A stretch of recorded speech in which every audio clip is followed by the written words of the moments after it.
অনুশীলনী 4.1-এর 1 নাম্বার করব। এখানে এই রাশি এবং এই রাশি গুণ করব। দুটো রাশি গুণ করার ক্ষেত্রে প্রথমে চলকগুলো গুণ করে নিতে হয়। চলক বলতে এই সংখ্যাগুলো আগে গুণ করে নেব। তাহলে 3 4 12। এরপর সহগগুলো গুণ করব।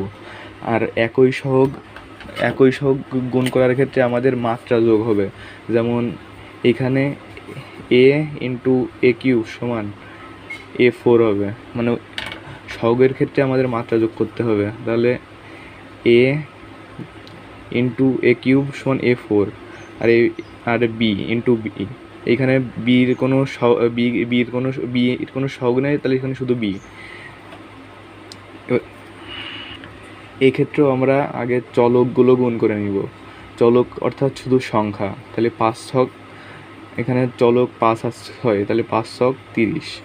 এবার সহগগুলো গুণ করব। সহগের ক্ষেত্রে এখানে xy আর এখানে az, তা এগুলো আর অতিরিক্ত নাই, এই জন্য শুধু এইগুলোই বসে যাবে। এই 3 নম্বরের ক্ষেত্রেও আগে চলক অর্থাৎ এই সংখ্যা দুটো 3 এবং 5 গুণ করে নিব আগে। 3 5 15। এর উপর সহগ। একই ধরনের সহগের গুণের ক্ষেত্রে মাত্রা কিন্তু যোগ হবে। তাহলে এখানে a স্কোয়ার, এখানে a, তাহলে এখানে a স্কোয়ার এবং এর মাত্রা যোগ করলে তাহলে a কিউব হবে। তাহলে এখানে দুটোর গুণফল a কিউব। আর এখানে x স্কোয়ার, এখানে x5, তাহলে x স্কোয়ারে 2 এবং 5, তাহলে x7। আর y তো একা আছে, তাই y, এবং এটাই উত্তর। এই 4 নাম্বারেও আমরা গুণের ক্ষেত্রে এই 8 এবং -2 এই দুটো চলক, তাহলে এই দুটো আমরা যখন গুণ করব তাহলে 8 দুগুণে 16। আর আমরা জানি প্লাসে গুণ করলে প্লাস হয়, মাইনাসে গুণ হলে প্লাস হয়, এবং প্লাস মাইনাস গুণ হলে মাইনাস হবে। এটা একটু খাতায় নোট করে রাখবে, এটা ইম্পর্টেন্ট। আর তাহলে এখানে 16, এখানে প্লাস, এখানে মাইনাস, তাহলে প্লাসে মাইনাসে এখানে মাইনাস হবে।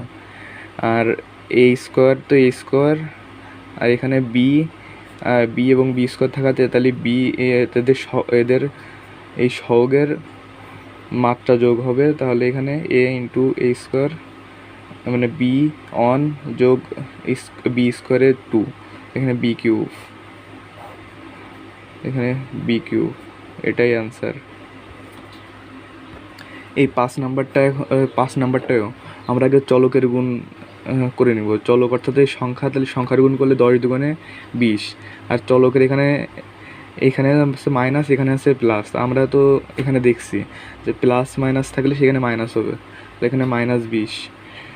আর এখন সহগ আছে যেগুলো, সেই সহগ সবই বসে যাবে। শুধু সহগ, একই ধরনের সহগ দুই পাশে থাকলে সহগের মাত্রাগুলো যোগ হয়ে যাবে। তাহলে এখানে সহগ a আছে এই পাশে, আর এখানে a নাই, তাহলে এখানে শুধু a বসবে।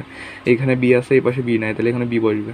আর এখানে x স্কোয়ার আছে, এখানে x আছে, তাহলে এখানে মাত্রা যোগ হবে। মাত্রা যোগের ক্ষেত্রে x, এখানে স্কোয়ার, এখানে 1, এই পাশের স্কোয়ার, আর এইখানে এই যে এর মাত্রা 1, তাহলে এখানে x কিউব। আর এখন এই পাশে যে বাকি চলক মানে সহগগুলো আছে সেগুলো বসিয়ে দিব। এখানে সহগ y এবং z আছে, তাহলে y z বসে যাবে, তাহলে এটাই অ্যান্সার। এখন এই গুণের ক্ষেত্রেও প্রথমে এই চলক দুটো গুণ হবে। চলক অর্থাৎ এই সংখ্যা, তাহলে 3 6 18। এখানে মাইনাস আছে, আর আমরা তো দেখছি মাইনাস প্লাস থাকলে এখানে প্লাস হবে, তাহলে এখানে প্লাস হবে। আর প্লাস না দিলেও হয় সামনে। তাহলে এবার সহগগুলোর গুণ হবে। সহগ তো বলছি, সহগের মাত্রার যোগ হবে গুণের ক্ষেত্রে। তাহলে এইখানে মাত্রা, এইখানে 2 আছে, আর এই পাশে 5 আছে, তাহলে p7। এখানে কিউব আছে, আর এখানে q4, তাহলে q7, এটাই অ্যান্সার।